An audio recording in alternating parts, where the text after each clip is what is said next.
You set foot on foreign soil. Only this land isn't ruled by any country or government. In this land we celebrate music. In this land we celebrate games. In this land we celebrate those who compose video game music. Welcome to the VG Embassy.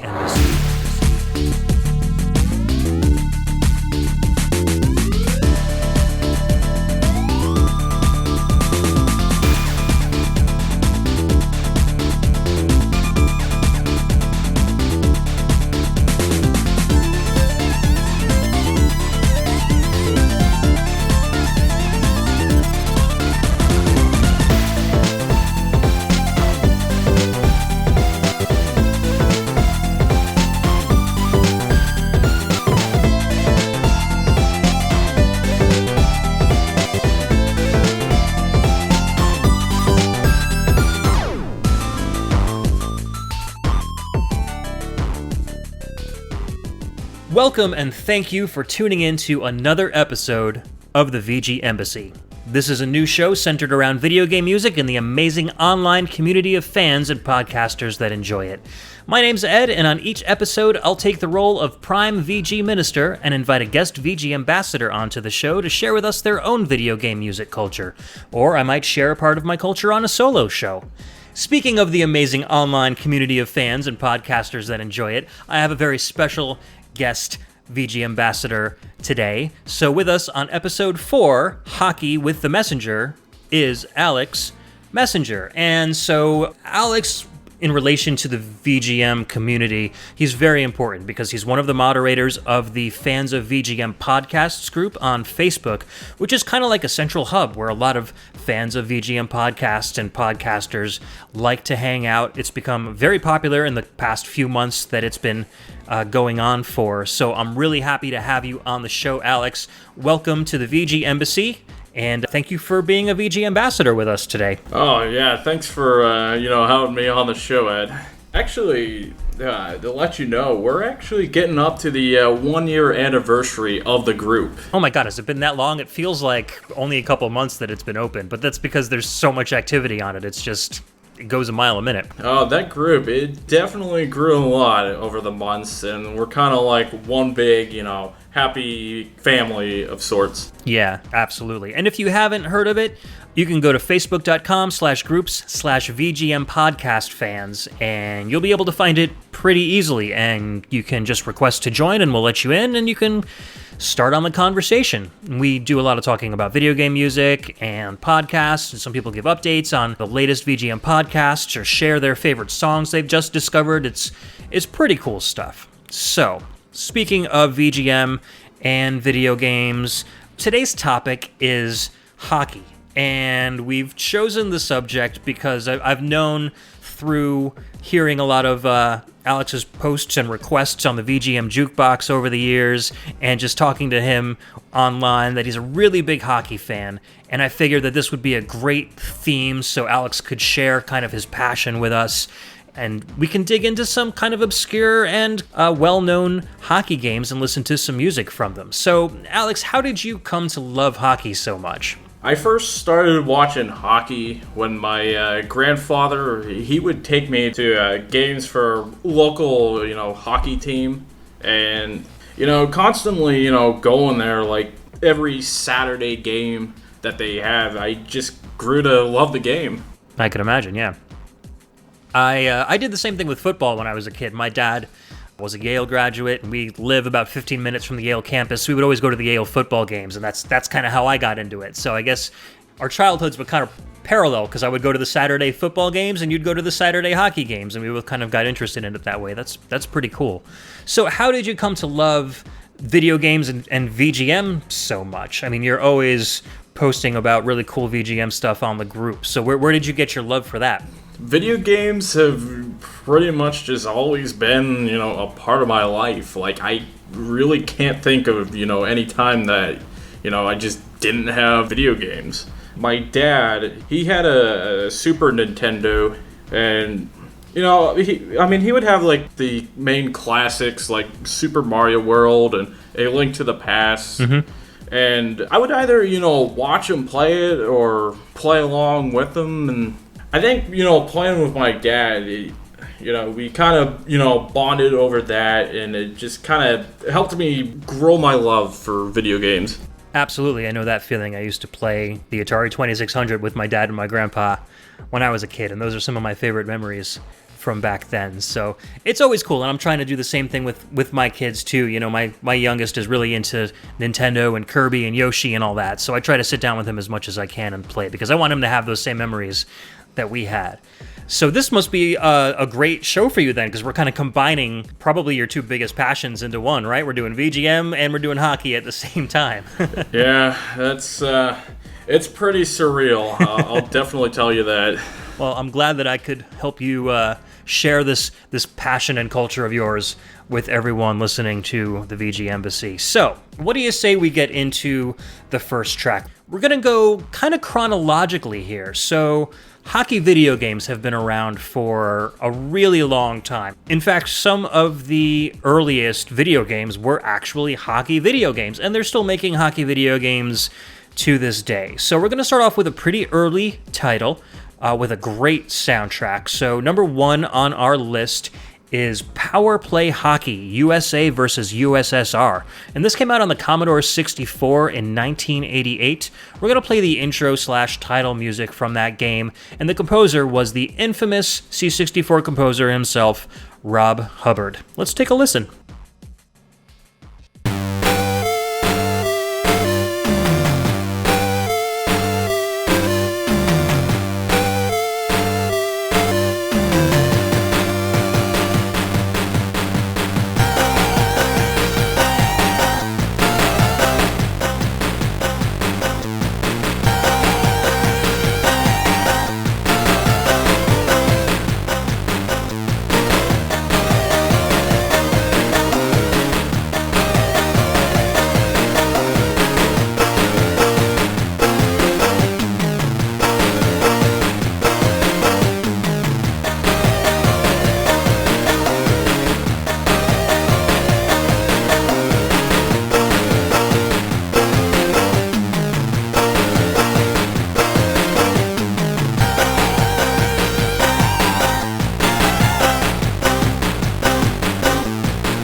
Alright, that was the title screen music from Power Play Hockey, USA vs. USSR.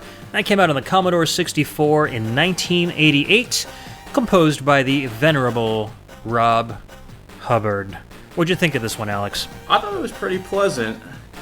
I don't know, I kind of had this idea in my head that I was expecting something, I don't know, maybe a little more aggressive sounding, maybe?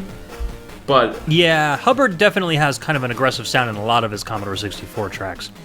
But this one was, I don't know, it had kind of like a spectacle feeling at the beginning, like like it felt kind of like almost like a carnival, like da da da da da, like kind of a pageantry kind of feel.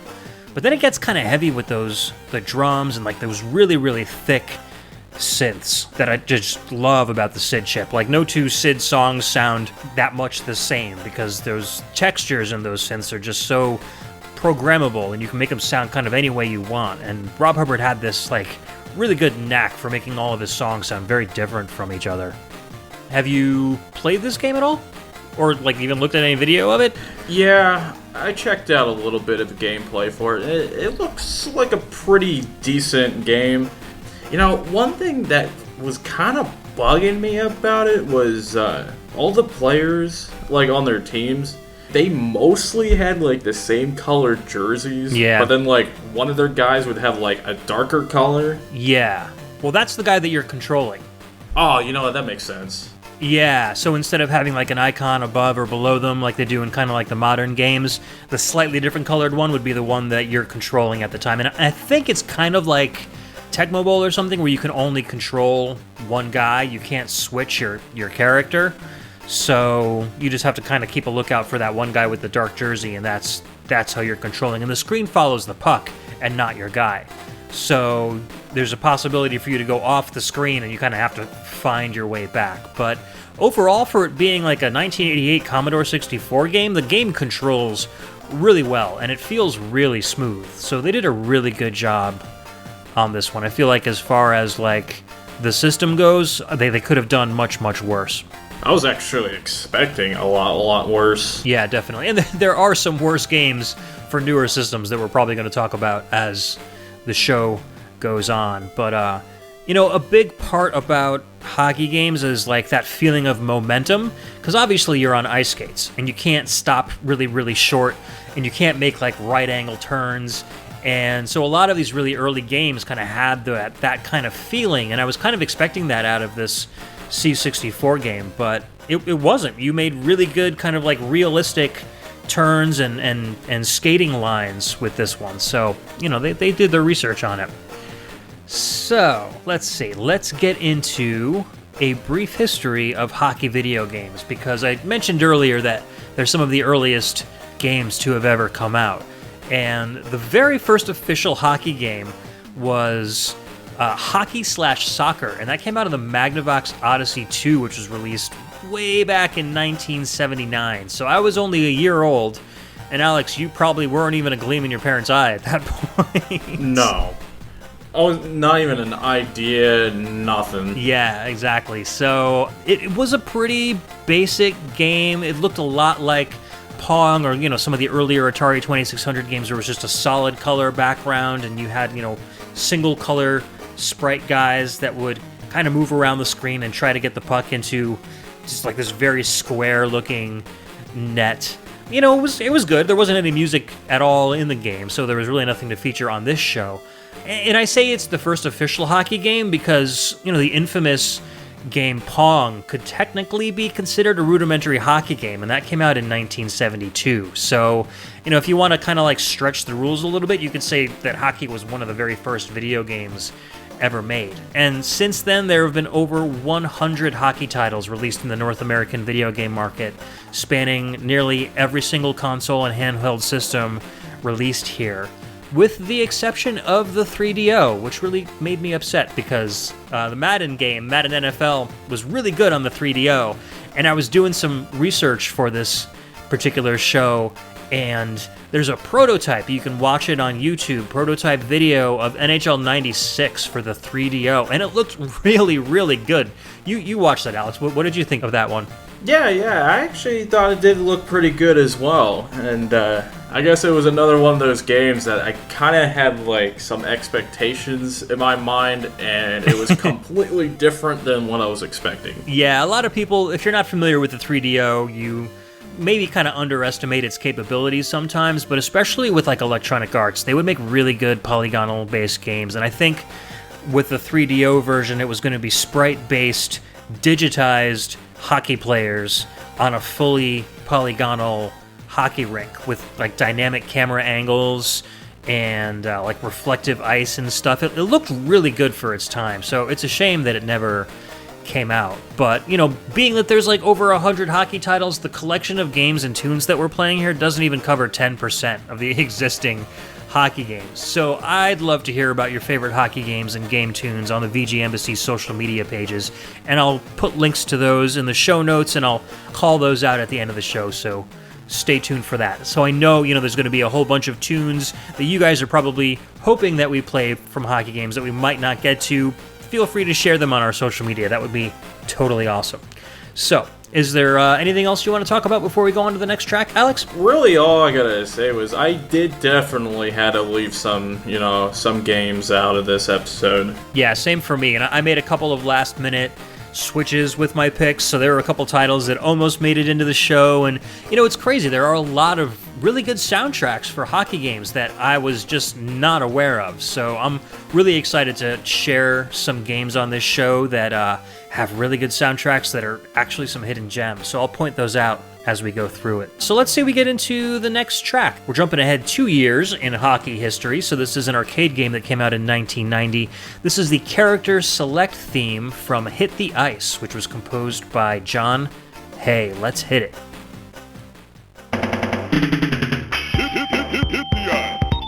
You're the best. Oh, man! Why I oughta? You, bomb! What a shot! What a shot! What a... Hit the eye.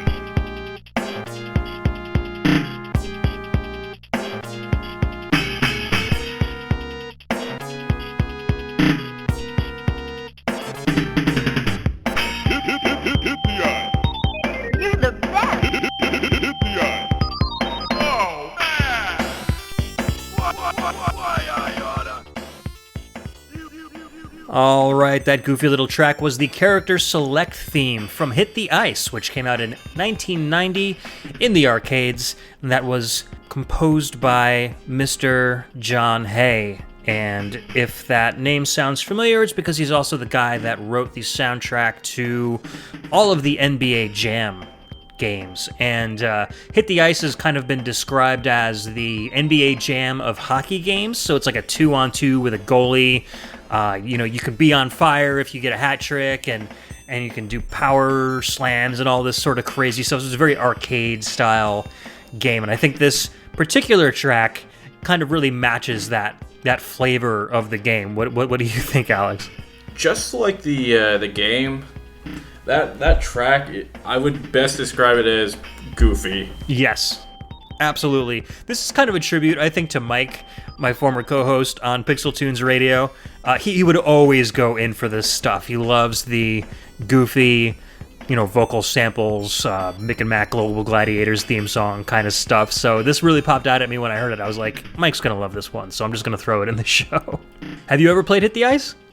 No, I haven't. It's pretty fun, especially if you've got a bunch of people together, because you've got, you know, all of the real players like NBA Jam has, so you can select, you know, real players from real teams, and you just kind of go head to head, and you can knock the crap out of each other when you're playing on defense, and then you can, you know, ram into the goalie and shoot it into the net. It's a lot of fun to play. Maybe not so much when you're doing single player, but if you've got, you know, friends or siblings around that want to play, you'll have a good time. Yeah, it's definitely one of those put beer into your friends and play kind of games. Exactly.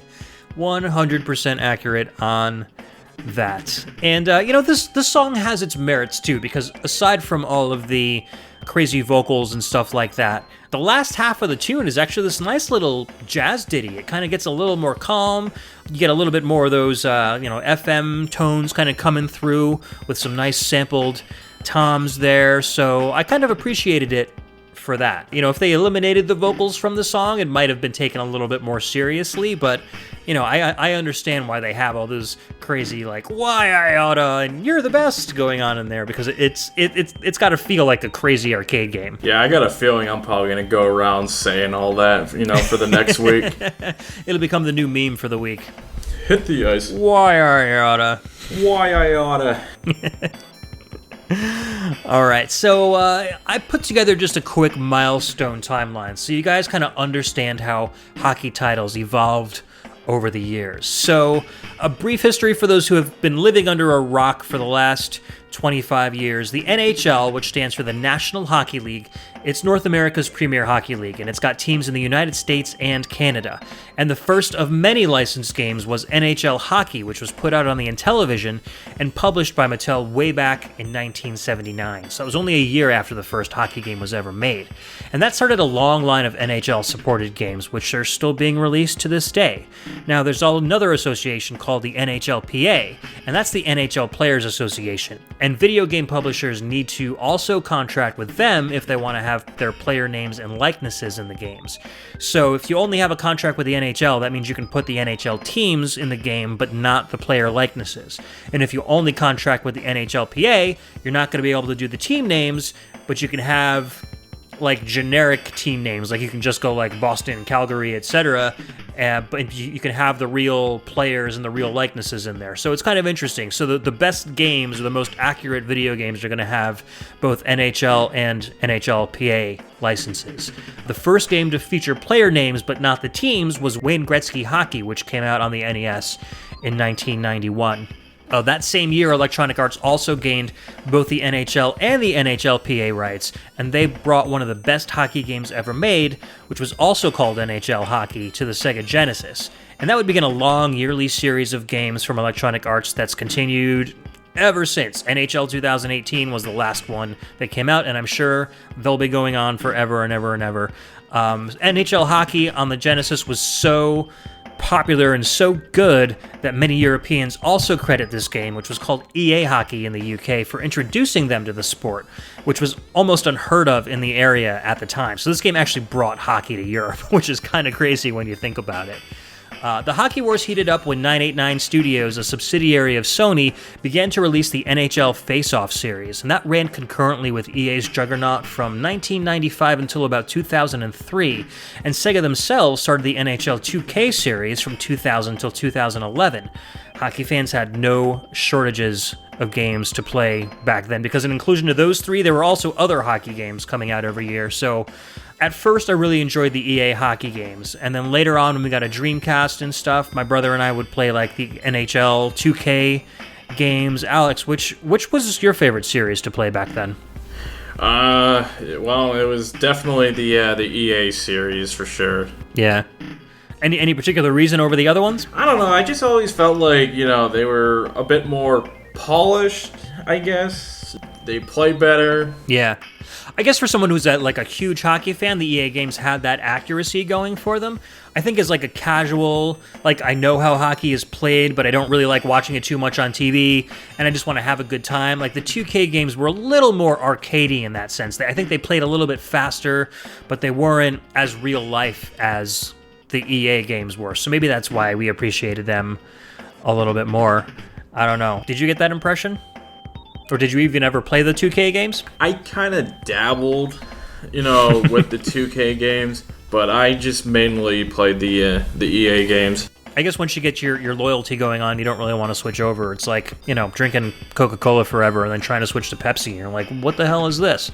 So after that, I mean, EA were the guys that eventually emerged as the victor. So they are pretty much the only guys that have released AAA level NHL games on home consoles for the last 7 years straight. So they kind of own the monopoly on hockey games. And from what I understand, 989 Studios, or Sony, and I think Sega, still both have NHL contracts, and they could make NHL games if they want to, but I think they feel like EA's got such a monopoly on it right now that if they tried to develop hockey games, they wouldn't stand a chance against Electronic Arts. So I know Sega's done some like mobile hockey games here and there, but nothing on the home consoles.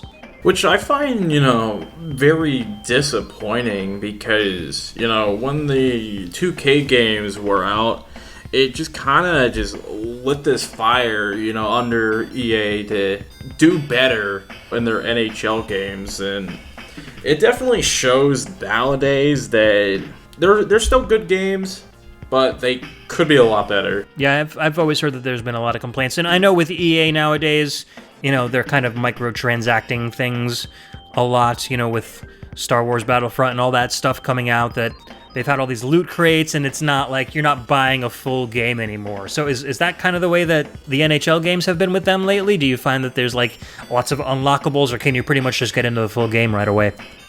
They have the Ultimate Team mode. Like, they also got this like on FIFA and Madden, where like you get like these packs, and like you build your own team. Okay. You know, with these NHL players and stuff, and like you could go buy some packs if you want to spend the money. So it's almost like fantasy sports. Yeah. And I mean, you could still like unlock stuff on this mode, but like I don't know, I really don't do anything with that, because I just don't really find that all that fun. Yeah, I mean, as long as you can still have fun with the game without paying any additional money beyond the 40, 50, 60 bucks that you've paid for it, I'm totally cool with that. Yeah, you could definitely ignore it. Oh, that's good. And not having any issues. Good. Because I get concerned with Electronic Arts. They get such a bad reputation for that nowadays. So, anyways, we're getting a little ahead of ourselves here. Let's fall back to 1991. We're going to listen to the title theme from a game that came out on the Amiga, and this one was called Face Off. And we're getting some all-star composers here on this show. So we just came from John Hay and Rob Hubbard. Now we're going to listen to something from the incredible Matt Furness. Let's take a listen to title theme from Face Off.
All right, guys, that was the title theme from Face Off, which came out on the Amiga in 1991, and that was composed by Mr. Matt Furniss. And Furnace. the Furnace, yes, I was so fortunate to be able to have him on my previous VGM podcast. He's a fantastic guy, full of amazing knowledge about the video game industry back then, and composing for the Amiga and the Sega Genesis, and it was a great opportunity and a great joy to have him on that show. This track is one of the tracks that I actually considered to put on that interview show way back in the day, and I'm glad I didn't, because it's a hockey title, so I could play it on this one. It's a great little Amiga tune, and for a 4-channel track, he does a really good job at kind of juggling those tracks to make it sound like it's always very, very full. I like the little percussion set that he's got going on there, and some nice choices of samples for some synths. What'd you think about it, Alex? I actually really like that track, which I can't exactly say, for the game itself, though. The game itself is terrible. So this is like one of those games where it's like, I'm glad it came out just for this music. But the game, like I was saying earlier in the show, this is a good example of one of those games where like there's no skating physics whatsoever. Characters will just like move straight across the screen, and then when you press up, they immediately just turn up at a right angle, like you're just moving a cursor. Like, it's so bad. Yeah, I was watching some gameplay for it, and it just, I don't know, everything just looked sluggish. Yep.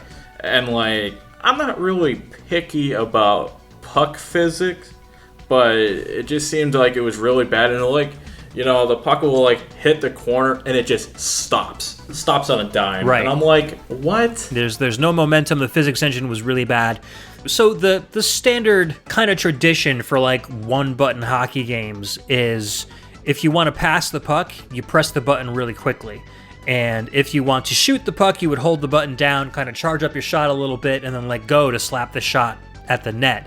This one does it backwards for some reason. You tap the button to shoot, and then you hold the button down to pass. It's completely counter-logical, and it screwed me up almost every single time. So, this game was developed by Chrysalis, which I know Matt Furniss had really close ties to, and they were a really good developer. They put out a lot of really good games. Unfortunately, hockey was just not their forte. So I can forgive them this one for the rest of the cool stuff that they put out.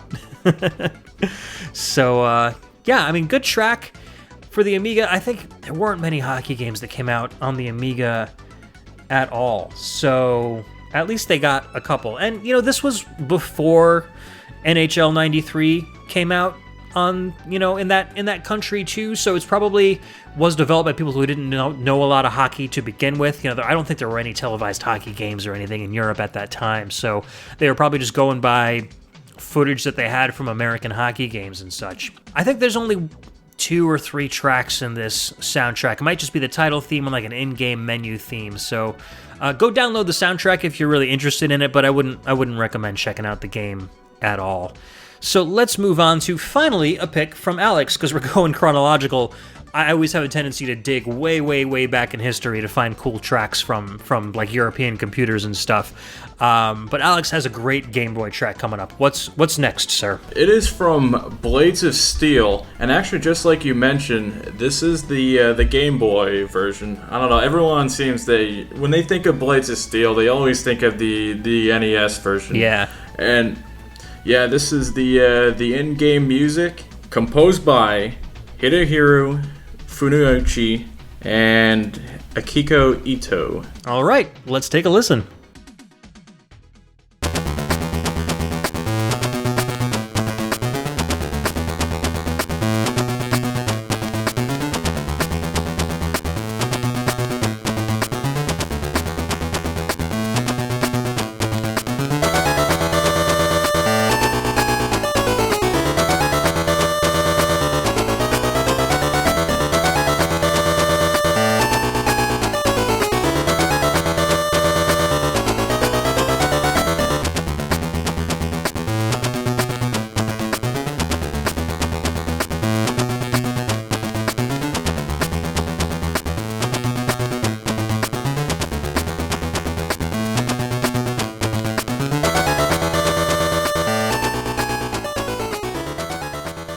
Alright, that was the in-game music from Blades of Steel, the Game Boy port. That came out in 1991, and that was composed by Hidehiro Funauchi and Akiko Ito. So, Alex, this being your first pick, why don't you let us know why'd you pick this one? Because I definitely wanted to play something from Blades of Steel.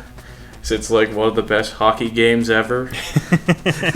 I completely forgot that there was a Game Boy port, for that game, and I actually kind of prefer the soundtrack over the NES version. I do too, you know what? Because this track, it has such a great use of the Game Boy stereo that the NES wasn't able to utilize, and I love the way those square channels kind of like bounce back and forth in your ear. It makes the sound so like wide and spacious.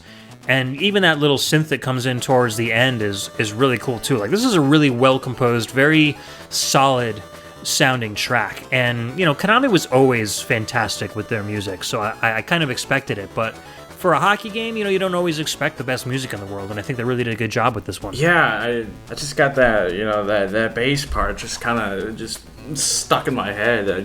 It's very, very catchy, especially for being played like while you're playing hockey. Like, I would probably just want to like just sit there with the puck on my stick and continue to listen to the song rather than like head for the opponent's net or anything like that. I was like, I definitely don't want to score because that'll change the music. Oh no.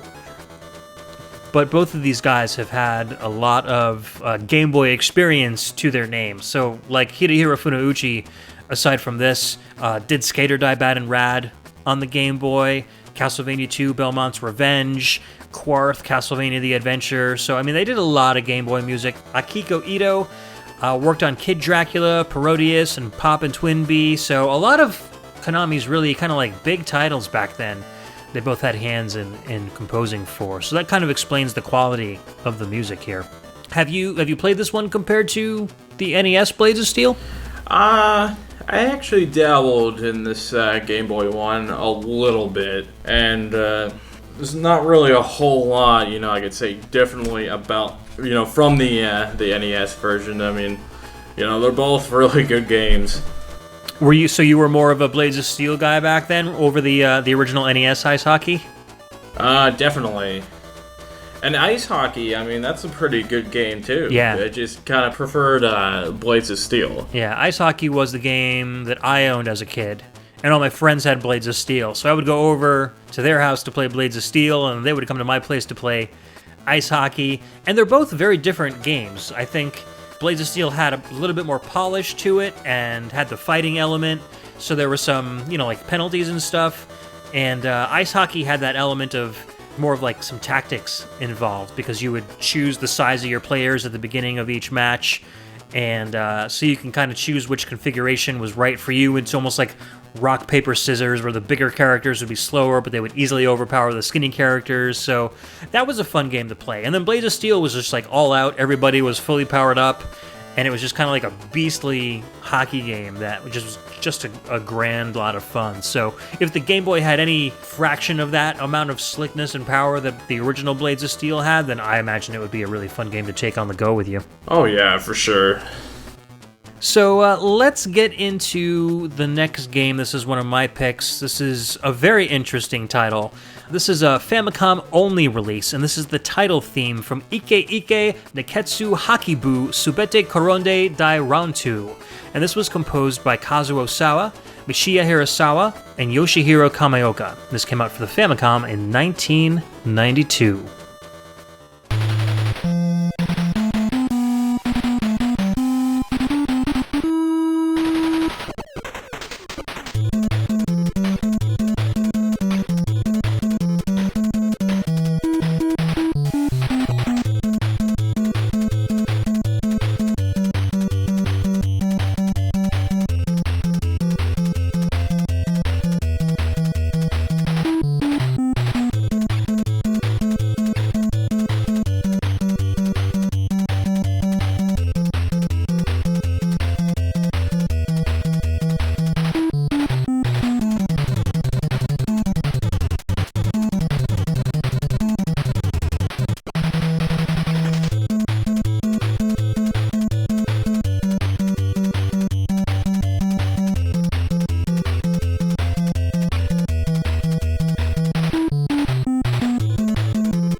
All right, that was the title theme from Ike Ike Neketsu Hakibu Subete Koronde Dairontu, and that came out on the Famicom in 1992, and that was composed by Kazuo Osawa, Mishiya Hirasawa, and Yoshihiro Kameoka. I did a brief internet translation on that subtitle of the game, the Subete Koronde Dairontu, and that loosely translates to, I'm going to slide and fly away. So I guess it's just kind of talking about losing control of your ice skates or something like that. But I like this track a lot, and it sounds a lot like a lot of the other Technos games. I mean, this game is from the River City Ransom series, the Kunio-kun series. So it's got guys that look just like Super Dodgeball and River City Ransom, like those kind of guys, but they're all playing hockey instead. And so you get music that sounds a lot like it's either from that series or Double Dragon. A lot of these composers worked on Double Dragon and such. So that's probably where you were telling me as we were listening to the music that you heard a lot of Double Dragon in this, right? Oh yeah, you definitely hear that sound out of this track. For sure. And there's a lot of action in this track too. It's interesting because, and we'll get a little more into this as we get to some other tracks in the show, but it seems the Japanese developed hockey games really like to play music while you're playing hockey. And the games that were developed in like either Europe or the United States, it would just be hockey sounds and then maybe some organ, whenever a goal is scored or there's a penalty or something. And you wouldn't hear a lot of background music. So I really tend to like the games that have the background music while you're playing. I just feel like it makes the action a little more enjoyable, kind of gives your ears something to groove to. But being a VGM fan, I mean, I guess that's kind of a natural way to think about it. Would you rather have music playing while you're playing hockey, or would you rather just hear the sound effects? That's actually a really good question, because I don't know if I really want the authentic hockey experience, then maybe not having music. I would probably want that, but I mean for something that is, maybe more, arcadey or whatever, then yeah, definitely have some music playing. Yeah, that's a good point. I think the arcadey stuff definitely would benefit from music, but if you're going for that serious kind of, you want to feel like you're actually in the arena with the players, then, just having the sounds of the skates and, guys slamming into each other's faces is probably the better way to go, with just like those kind of traditional organs. So that's a very good point. This game definitely very, very arcadey. I think it's only 4-on-4 instead of 5-on-5, and it's very violent. You can kind of knock guys down all over the place. When you're on defense, you can literally swing your stick like it's a baseball bat, practically, to knock guys down. So it's about high school kids, like delinquent high school kids playing hockey. So there's a lot of violent action involved in it. And if you're used to, playing like Super Dodgeball on the NES, this has that same kind of feel to it. It's kind of over the top. It's a lot of fun to play. I definitely recommend you check it out, because it's you can get right into it. You don't need to know a lot of Japanese to get through the menus. You just kind of select your characters and you're ready to go. There's a little bit of a story involved, but you can easily kind of skip through it and get right to the gameplay. But once you're in there, you'll have a good time playing. So, Alex, you should definitely try to grab this ROM and give it a whirl. Yeah, that game, it looks pretty awesome. They would do these jumping trick shots and stuff, and I was like, wow, that just looks so awesome. They added a lot of those Super Dodgeball elements into hockey, so they really blended it pretty well there. So, let's get into something a little more serious. I think this is the first Electronic Arts hockey game we're playing this episode. We've talked a lot about the game, so now we're going to actually hear some music and talk about it a little bit. Alex, why don't you introduce our next track? You honestly cannot have an episode about hockey without talking about NHL 94. So this is the game setup track composed by Michael J. Sokirka. Let's take a listen.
All right, we're back. That was Game Setup from Michael J. Sokurka. And that was on the awesome NHL 94, released on the SNES at the end of 1993. This is a very nostalgic track for both of us, right, Alex? Yeah. And I mean, I could have picked something, from the Genesis version or even the Sega CD, but I, in the end decided to go with the SNES version. Yeah, I think we were talking about this particular year of games, NHL 94, before we recorded the show, and you asked me, you were like, should I do the Genesis or the SNES, or what should I do? So I took a listen to them both, and as soon as I heard the SNES version, I was like, I remember this from my youth. So I'm glad you made this final choice, because this game brought back a lot of memories when I kind of was refreshing my memory. I knew I had an EA NHL game when I was a kid. I couldn't remember which year it was, though, and I always thought it was 95, but then as soon as I booted up 94, I was like, I definitely had this game. I remembered all the graphics, like all the memories of playing with my brother when I was a kid just came flooding back. So is that the same kind of experience you had, or did you play with your dad, or did you play with your brothers on this game? I actually played it, with my dad and, also my brother and, some friends. I also kind of dabbled in, with some NHL 95 as well. Yeah, I don't remember if we actually got other NHL games when I was a kid. I think we pretty much just had 94, and because we weren't huge into hockey, it wasn't like the updated rosters really meant that much to us. So I think as long as we were having fun with 94, we didn't really feel any need to go get other hockey games, because we just kind of had one game per sport. As long as we enjoyed it, we kind of stuck with that one. So, but I really like this track. It's got a nice rock feel to it. It's got some awesome heavy percussion with some nice cymbals. I was talking before about that. It's got kind of like a Tim Fallon guitar solo towards the end with like a nice little riff going on there. It's a great example of like American game composition. We've heard a lot of Japanese tracks and a lot of European tracks. I think this is one of the first American, besides Hit the Ice, but that was kind of a joke track. So this is, I guess, the first serious American track that we've played so far, and I think it's a really good example of it. I definitely do want to ask you this, though. Mm-hmm. So when you were playing, NHL 94, like, who was, like, your go-to team? I think it was usually the Bruins. We would just kind of pick them based on power. Like, so we didn't really, like I said, like hockey that much, so, it shows you the strengths and weaknesses of each team when you're picking them. So my brother and I would try to pick teams that were kind of well matched, so we had kind of an even keel. Back at this point, the Hartford Whalers were still a thing, and we live in Connecticut, so Hartford Whalers were kind of like the team we should be rooting for, but they're so weak in this game that I don't think we ever really picked them, because it was just, you weren't going to have a chance of winning if anybody else picked a different team. So unfortunately, the Whalers are no longer a thing, even though if you walk around Connecticut, you'd still see enough Whalers jerseys and stickers to think that they were still a hockey team in Connecticut. It's kind of strange. So who did you pick? Would you always go with your favorite, the Penguins? Oh, yeah, for sure. And actually, they were really good in NHL 94 as well. Yep, I remember that. I wish there was a way to play this online. It would be great to play a game like my NHL 94 Bruins against your Penguins. We should see if we can find an emulator or something that we can like get an online game of NHL 94 going and like stream it online or something. That would be a really cool thing to do. Oh, man, that would be a lot of fun. We'll have to see if we can do that. That'd be fun. Any other cool memories you have of this game? I think that's pretty much it. Cool. This is definitely one to check out. This is kind of where Electronic Arts really started taking off with their NHL series. It's so playable. The sound effects are great. The skating physics are great. All the skaters feel like they have a real weight to them and a real momentum behind them.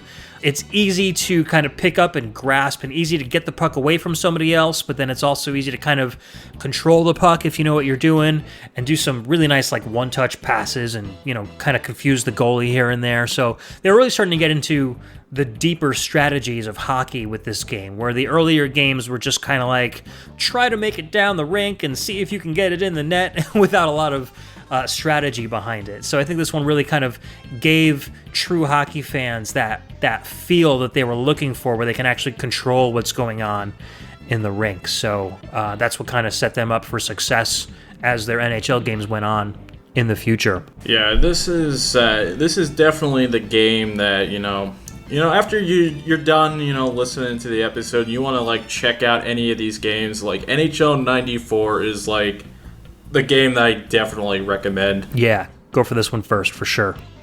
And you'll get to experience what we experienced when we were kids. And that's just an awesome, playable hockey game. You don't even need to know much about the rules of the game. It kind of helps you out in that respect. So then you'll be like, icing, what's that? And you have to face off again. But you'll figure it out eventually. All right, so let's move on to another Super Nintendo hockey game that was released in the same year. Okay, so this is in the US. It was called Pro Sport Hockey. And then in Japan, it was called USA Hockey. And the interesting thing about this game is that, like I was saying earlier in the show, in the Japanese version, there was music that played during the gameplay segments. And in the American version, it was just sound effects. So this is actually music from the Super Famicom version of the game that didn't appear in the USA version of the game, even though the games are practically identical to each other. So this is a song called Let's Play Hockey, First Period, and this is composed by Takeshi Ichida.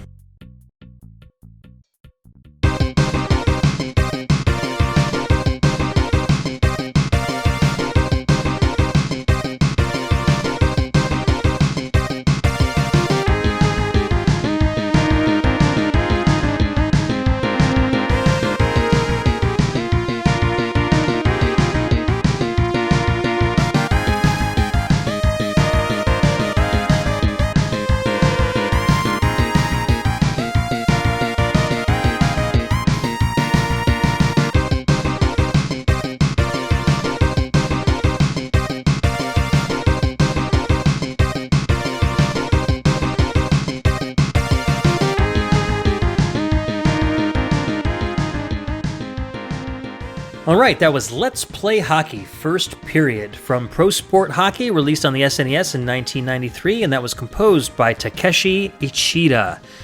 I really like this soundtrack, especially this particular track. It's got, it just feels so good.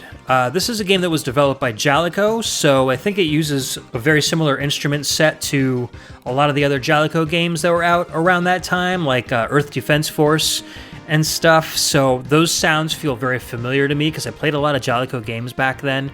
It has this nice, super cheery, kind of upbeat feel, like the beginning of like a cartoony platformer kind of a deal. Maybe that's why they removed it for the US version, that they thought US gamers would not appreciate it.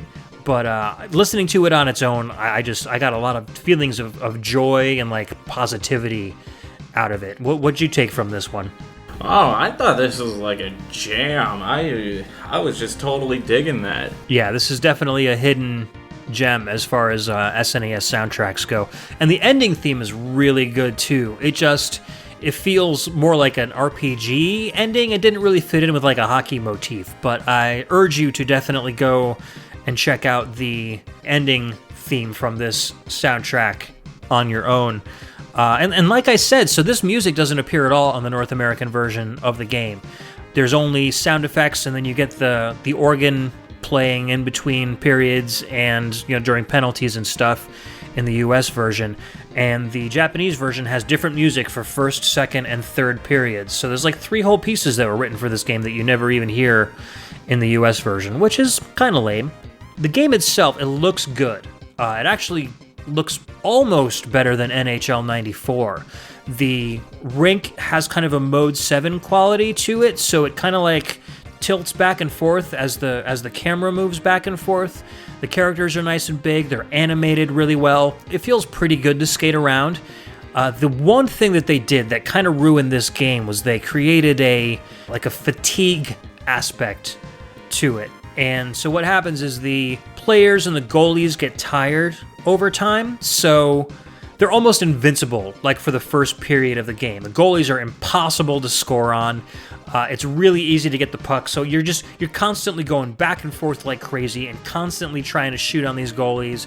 And by the end of the game, they're so tired that you almost could like sneeze and get the puck past the goalie. So it's a very unbalanced kind of game. And you can turn fatigue off in the options if you don't like how that goes, but that means the goalies are at full strength through the entire game, so you're like playing 0-0 games, 0-1 games, like it's really almost impossible to score. So it got really low ratings and reviews from a lot of the people at the time because they just didn't like that balance of how it all worked out. Did you know of any other games that have like that kind of aspect to them? Do they do that in modern games like the NHL games nowadays? Yeah. I don't know if it would be like as bad as, pro sport hockey, but like they would have like kind of like, I guess a fatigue meter kind of deal. The longer that you're out on the ice, you start to get kind of tired as time goes on. Yeah, and that's kind of natural for hockey.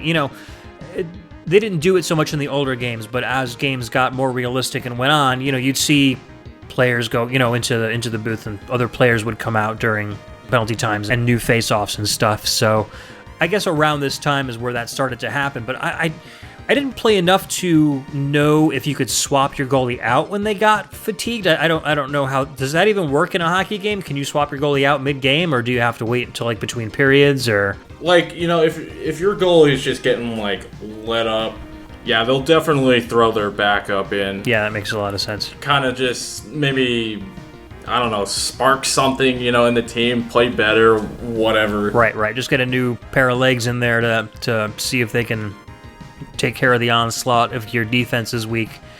So yeah, I mean that fatigue aspect. I don't know in pro sport hockey if they allow substitutions. So I don't know if like you just get one goalie that gets weaker over time, and suddenly you're just kind of crawling along on the ice, barely able to stand up by the end of the third period, or if you can actually trade somebody out during the game. But I don't know if you're gonna go for a 1993 SNES hockey game, definitely stick with NHL 94 over Pro Sport Hockey. But if you want to listen to a great soundtrack while you're playing the game, NHL doesn't have any in-game music, so go get the Japanese version, USA Sport Hockey or something like that.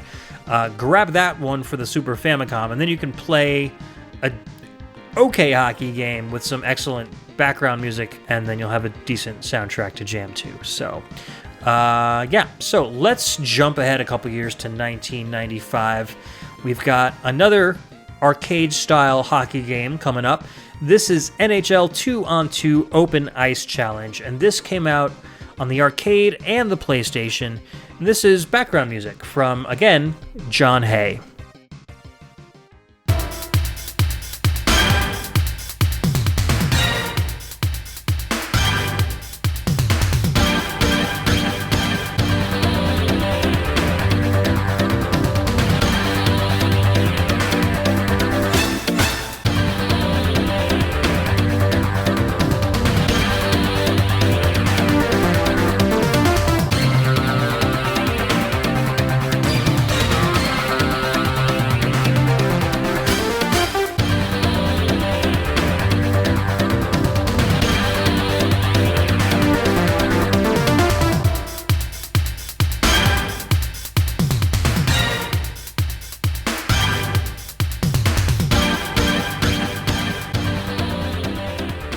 Alright, welcome back. That was the menu music from NHL 2-on-2 Open Ice Challenge. That came out on the arcade and the PlayStation in 1995. This is the second track of the show, composed by Mr. John Hay, and the games are actually pretty similar to each other, with a few differences. This one is more of a 3D polygonal game, while the original Hit the Ice was like a sprite-based game, more similar to the original NBA Jam.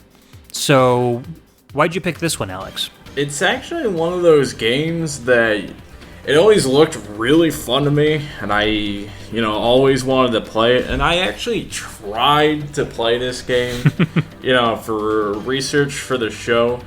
And, I had to use, the dreaded emulators and stuff. Dun dun dun. I know, there's some people out there that they're like, you gotta actually have, the real hardware and the games and stuff. You shouldn't be, trying to be downloading ROMs and stuff from the internet. Yeah. My opinion on that is If you're doing research for a podcast like this, being able to play it on an emulator is probably better than not playing it at all if you actually want to talk about some gameplay. So that's kind of where I stand on the whole thing. But yeah, I mean, I did play this myself, and I had a lot of fun with it. For the PlayStation, it's got some really good graphics, and it plays very smoothly. Just like Hit the Ice, there's 2 players per team plus the goalie, so it's a 3-on-3 kind of deal. But you can only control the actual. You can't control the goalies, is basically what I'm trying to say. You can only control the 2 players in the what do you call them? The hockey player? I mean, they're all hockey players. So what do you call a non-goalie player? Well, a rinkman. I mean, a rinkman. They're just skaters. Skaters. But, yeah, there we go. But you got forwards and you got defensemen. Right. But and the defensemen can't go over the second blue line, right? They can't go so far down the rink to the other. Oh, they net. can. They can. Okay. I mean, they could pretty much, if they want to go, behind the other goalie's net. I mean, they can go there. Oh, okay. I don't recommend it, but not when you got another goal to defend. But there's really no positions on 2-on-2 because you're pretty much just both playing offense and defense at the same time. Because this game is another one of those games where, like I said, like NBA Jam, it's extremely fast.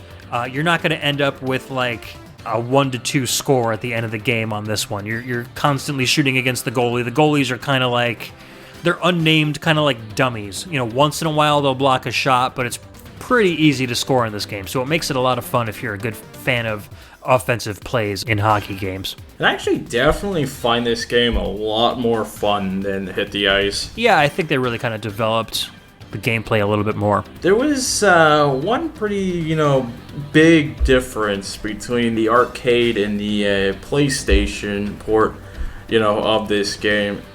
And it just has to do with one of the teams. In the arcade version, you got the Winnipeg Jets. They're in that game. But in between, the arcade version and the PlayStation version, they actually relocated to Phoenix, Arizona. It became the Phoenix Coyotes. Huh. And the Coyotes are on the PlayStation version. Oh, that's really cool. I've never heard of a game that has done that before. We've got an entirely different team because of a relocation. That's kind of cool. Yeah. All right, well, let's move on to the next game. This is a It's not entirely hockey, so this is probably the first game where we've got one that's not a dedicated hockey game. This is the ice hockey theme from Mario and Sonic at the Olympic Winter Games. And this came out on the Wii in 2009. And it is a laundry list of Japanese composers here. So there's Fumie Kumitani, Naofumi Hitaya, Hideaki Kobayashi, Jun Senway, Tadashi Kinukawa, Teruhiro Nakagawa, and Tomonori Sawada. A lot of familiar Sega names in that list. So let's take a listen to the ice hockey theme.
Alright, that was the ice hockey theme from Mario and Sonic at the Olympic Winter Games that came out on the Wii in 2009, composed by Fumie Kumitani, Naofumi Hitaya, Hideaki Kobayashi, Jun Senoue, Tadashi Kinukawa, Teruhiko Nakagawa, and Tomonori Sawada. This is a really big game with a lot of different themes, so I'm sure a lot of these composers kind of worked on their own versions of each game. I wish I had the composer for this particular track, because I really like this track. I think this is one of my favorite of the show. I love, it's got that like very sporty organ feel, and then it's got these like percussive elements that are so like Konami Ninja Turtles. You get those like bump bump every 16 measures or whatever. It's so much fun to listen to. It's so energetic. I feel like I could skate forever to this track. What did you like about it? Oh yeah, the percussion was definitely like one of my favorite things about this track. It's just like I really like that dun dun. Yeah. Like you really feel it. I feel like this song had more of like a bright springtime feel and maybe an ice hockey feel, but I don't really even care, man, because it's so good. I could listen to it during anything. And this is one of the rare games that actually has music while you're playing hockey, so I like that concept too, because I think all things considered I'd rather have music than not, but I'll still play it without anyway.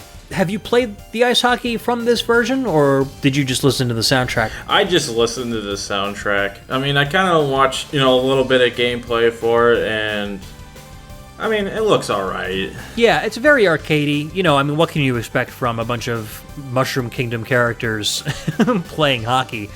But I think a lot of these Mario and Sonic Olympic games, they don't get the respect they deserve, because they're very well-designed games. They are a lot of fun to play, but they're very cartoony, and they feel like they were made for the younger set, but I think just about anybody can have fun playing them.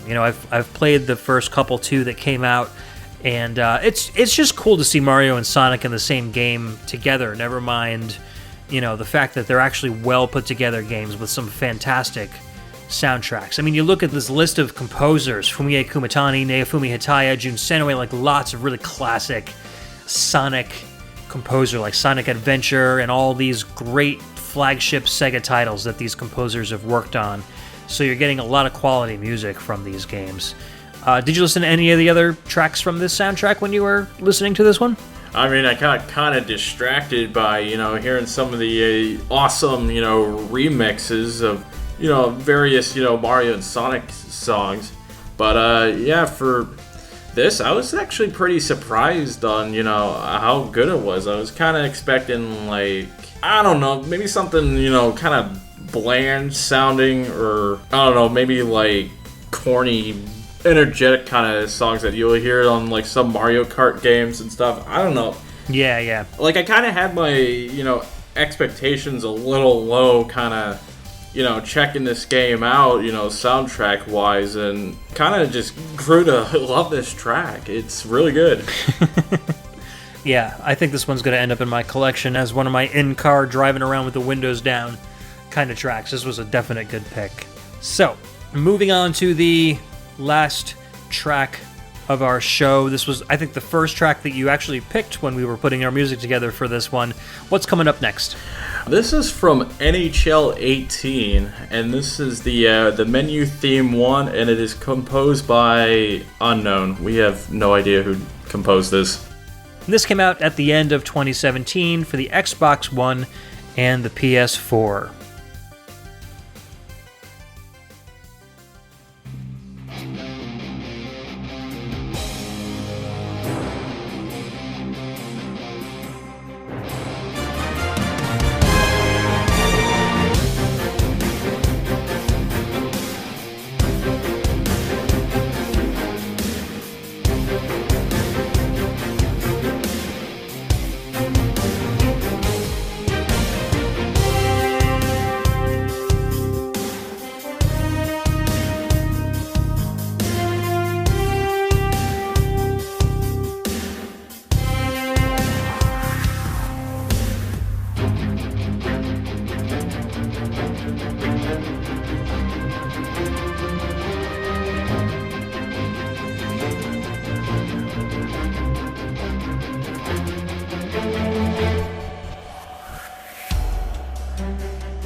right, that was Menu Theme 1 from Mr. or Mrs. Unknown from the game NHL 18, the most recent in Electronic Arts' hockey lineup. That came out on the Xbox One and PS4 in 2017. So this game has, you can choose between a licensed soundtrack with pop and rock music from actual bands, or you can switch over to songs composed by Electronic Arts actual artists and stuff. So this is one of those songs composed specifically for the game, and it's really, really good. I really like this. What was your reasoning for choosing this one for the... I know it was your first pick, so you must have been raring to put this one on the show. Well, I definitely wanted something, from a modern game on this, and I just, for whatever reason, this is the first thing that came to my mind, that play on this show. So yeah, I like it. Has so many different elements to it. I like that it's got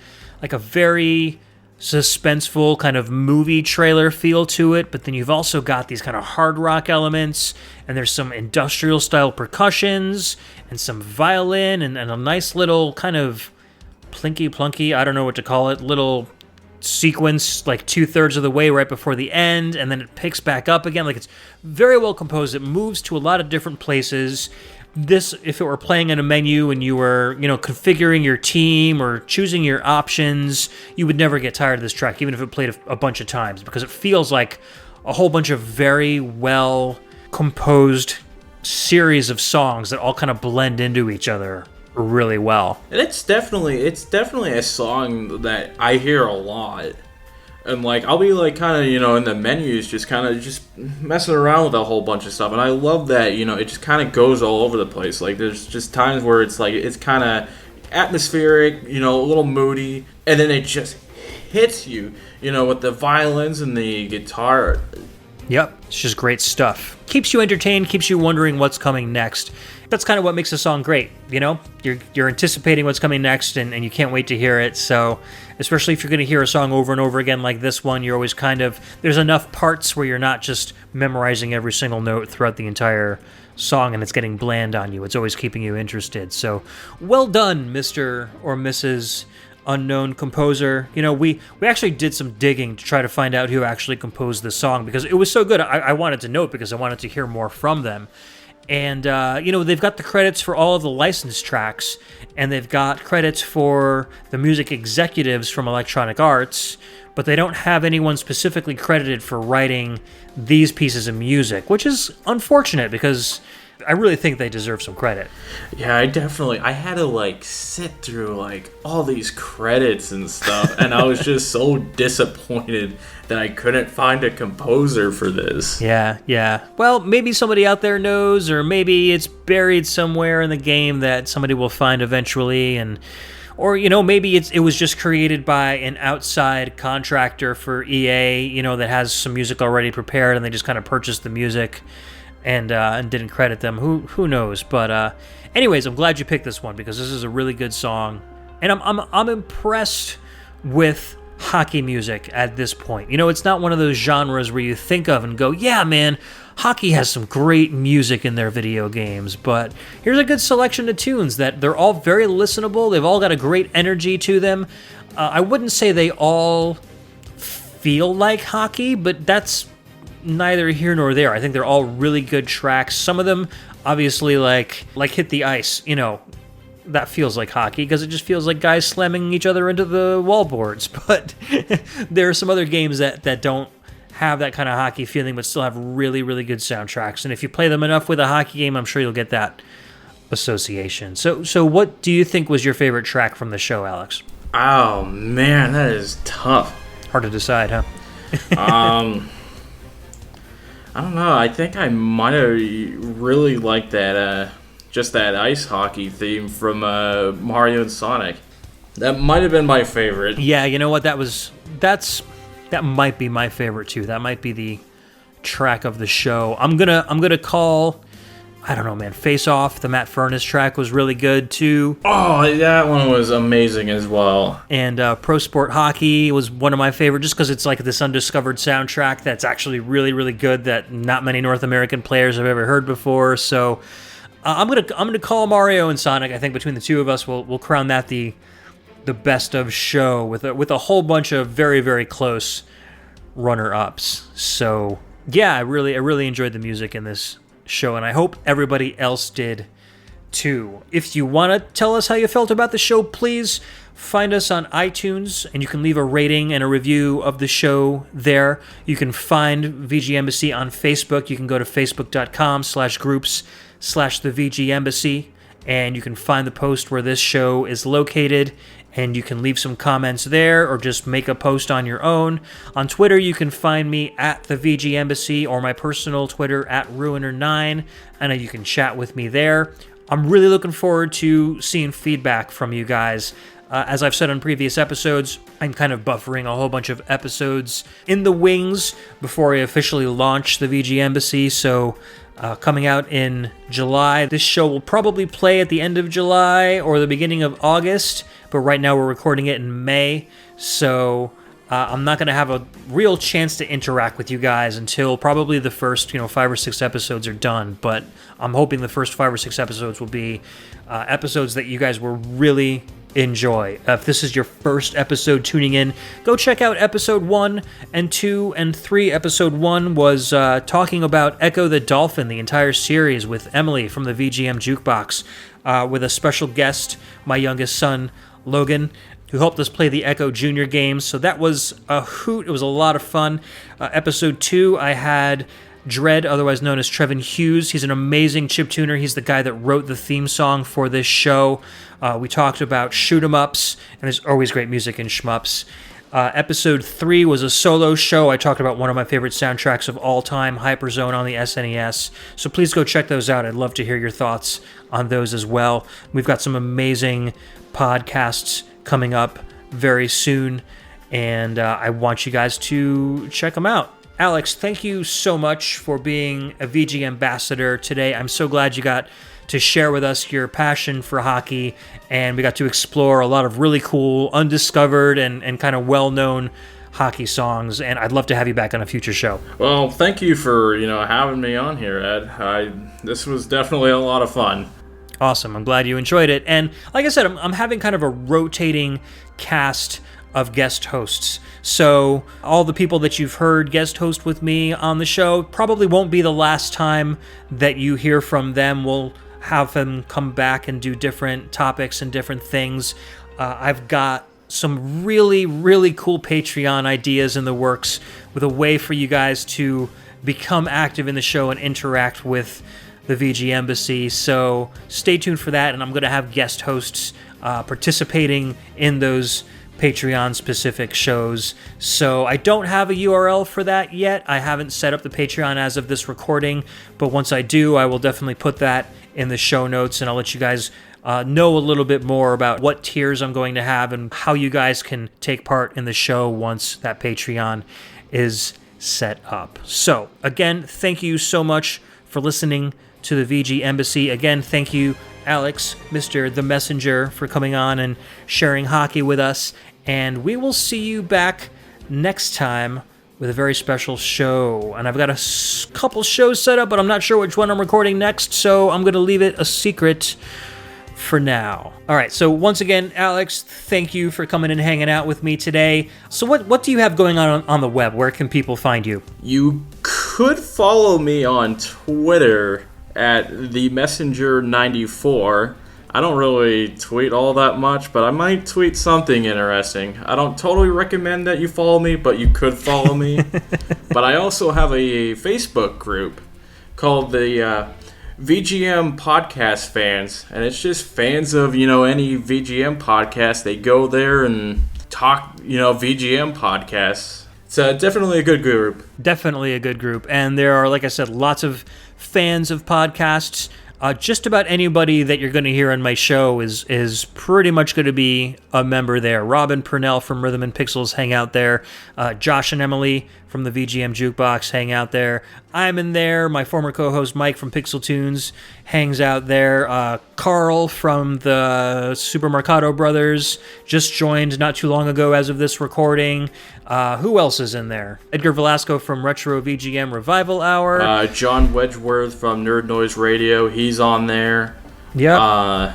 Brian and Frank, the two hosts from BG Mania, they're on there.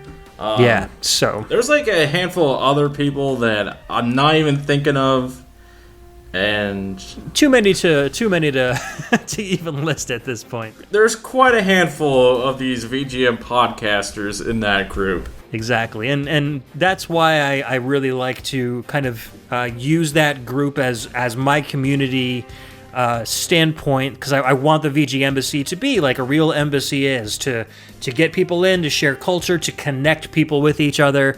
So, I'm hoping that people will reach out to me and I can reach out to them and we can work together to make some awesome shows together, just like I've done with you today, Alex, because I would never have done a hockey show by myself, and I know that it's one of your passions, so I'm glad that we were able to get together and you could teach me a little bit about hockey and I could dig up some obscure stuff with my VGM skills, so, we team up and a cool show comes out of it. So stay tuned for more shows, guys. Thank you so much for listening to the VG Embassy, and we will see you next time. Yeah, have a good one, everyone. Bye.